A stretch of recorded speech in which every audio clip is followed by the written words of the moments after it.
Thank you for joining Wars of the Roses. And this is Christ, Order of, from the Encyclopedia of Freemasonry by Albert G. Mackey. Christ, Order of.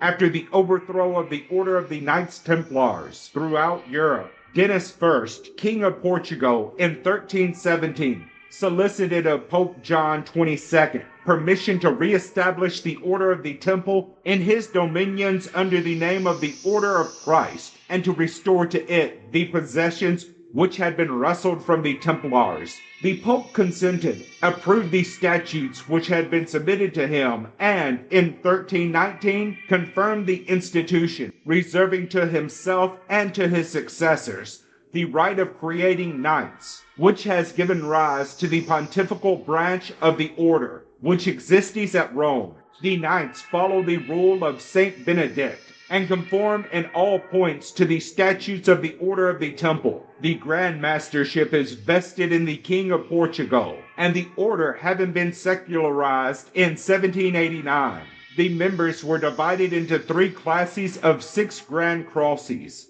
450 commanders, and an unlimited number of knights. It was designated the most noble order, and none but those nobly descended of unsullied character could be admitted. That the grandfather had been a mechanic was an impediment to the exaltation even of knights of the 3rd class. The Grand Crosses and commanders had generally valuable grants and great privileges. The latter were also enjoyed by the knights, with pensions with revision to their wives.